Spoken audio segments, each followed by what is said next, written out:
Namaste, Divine Beloveds, and welcome to Just Thinking with the Masters, a space to find tools and practices to help deepen your spiritual awareness, consider spiritual ideas from sacred texts, ancient wisdom, and transcendent whispers from the ones whom I call the mentors. I'm Carol, your host, and honored to serve as your spiritual mentor, guide, and companion on your journey. To learn how to work with me or study with me, click the link in the blog post or the video description. Now let's jump right into our talk for this moment. The real-time recording of this blogcast is April 2024. A day or so ago, here on the east coast of the United States, we experienced an earthquake. The magnitude of 4.8 felt strongest along the New York-New Jersey corridor. I was recording in my studio and I felt the tremor, pausing for a moment, wondering, what's this? Then I decided to readjust my posture in the chair, as though that was the problem, and I continued recording. Then I noticed my screen was vibrating. I watched it for a moment or so, and then shifted my attention back to my work. About a half hour later, I went on social media to post the recordings, and I noticed buzz about an earthquake. I thought, oh my, is that what that was? I was so immersed in my work, I'd forgotten all about what I felt and the moment of curiosity. I hurried down the hall to my husband's office. He was working and had noticed nothing and felt nothing. He barely looked up from his work and didn't ask a single question. Throughout the rest of the day, there were social media posts asking us to mark ourselves safe, personal calls, and text messages. I sent out texts to my loved ones, and everyone was okay. The interesting thing was the varied responses I observed.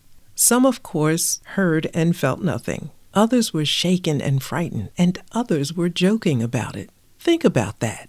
One rather small geographic area, one event, an earthquake for just a few moments, elicited a myriad of emotions and reactions. I laughed at myself as I paid no attention to my own response because when I'm in my zone working, I'm totally not present to much of anything around me except what I'm doing or what I'm writing. I often have side conversations with Spirit, so I said, so what was that about? What does my higher self want me to notice about this event? What immediately stood out for me was the varied reactions. While I believe wholeheartedly in the law of oneness, the unity of humanity and oneness with God, we perceive the world differently and express ourselves differently in reaction to any single event, idea, or ideology. There wasn't one way to respond to the earthquake. Some people I spoke to actually experienced fear in the moment and fear in what might happen in the future. I had to speak and respond to each one differently. I didn't tell the jokesters they should take it more seriously, or those who were fearful that they should have more faith. I was a pastor for 30+ years. I know the appropriate scriptures, but what helps in the moment is not pontificating should and shouldn'ts. It's about, and always about, the person and where they are in the moment. I laughed with the jokesters easily because honestly, that's where I personally fit in. But I felt the imbalance in others who experienced fear, and I couldn't joke with them. I felt a connection, a sense of unity of some kind with them. That was seeing, experiencing, being conscious, up close and personal with the law of divine oneness. We're made in the image of God, so there is a connection at the divine level that speaks to everything if we would allow ourselves to comprehend it. We're yet individualized in how we show up in the world. When I view it from the perspective of divine connection, divine unity, and divine oneness, there's such an admiration for each person and a huge sense of awe in how infinite intelligence was able to pull it off in the creation work. If you're in the region that experienced the earthquake, drop a comment. I'd love to know how you felt and reacted to the event. Divine Beloveds, things aren't shifting. They've already shifted. The world is different and will never be the same. Some are just becoming aware of it and just catching up with it. Was the shift sudden? Not at all.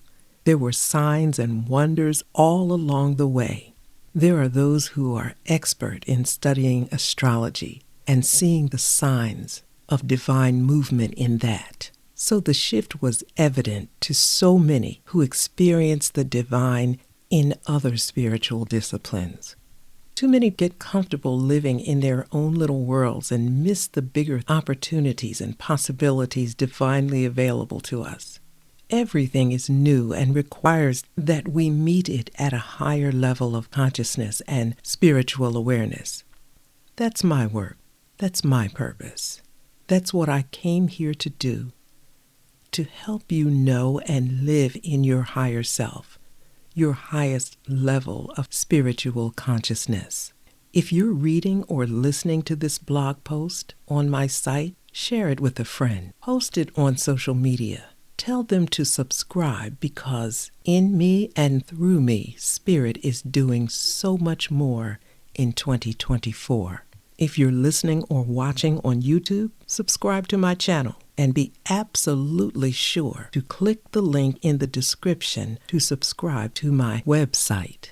You may be navigating your life through a shift, perhaps feeling yourself in a kind of fog or darkness, trying to figure it out.